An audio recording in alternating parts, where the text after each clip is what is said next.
ആഹാ, പുറത്ത് നല്ല മഴ.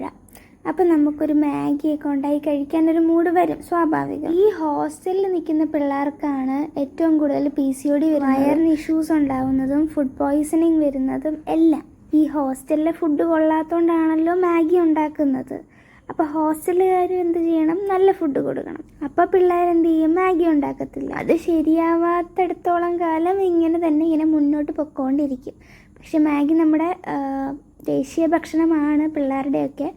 പക്ഷേ ഓവറായാൽ അത് ബോഡിക്ക് നല്ലതല്ല. അനുസരിച്ച് വല്ലപ്പോഴൊക്കെ കഴിച്ചാൽ സീനില്ലാതെ മുന്നോട്ട് പോകും. പേഴ്സണലി എനിക്ക് ഭയങ്കര ഇഷ്ടമാട്ടോ മാഗി. പിന്നെ നമ്മളിങ്ങനെ പറയുമ്പോൾ അങ്ങനെയൊക്കെ പറയണമല്ലോ, അതാണല്ലോ അതിൻ്റെ. ഞങ്ങളൊരു റൈസ് കുക്കർ മേടിച്ചു, അപ്പോൾ അതിൻ്റെ പ്രഹസനമാണ് ഈ കാണുന്നത്. അപ്പോൾ അതൊന്ന് ട്രൈ ചെയ്ത് നോക്കാൻ വേണ്ടി ഞങ്ങൾ ഉണ്ടാക്കിയതാണ്. ഇനി വെജിറ്റബിൾസൊക്കെ മേടിച്ചിട്ട് വേണം പുതിയതായിട്ട് ഡിഷൊക്കെ ട്രൈ ചെയ്ത് നോക്കാൻ. അത് നിങ്ങൾക്ക് വഴിയെ വീഡിയോയിൽ കാണാം. കാണണമെങ്കിൽ സബ്സ്ക്രൈബ് ചെയ്യാൻ മറക്കല്ലേ മാഷേ.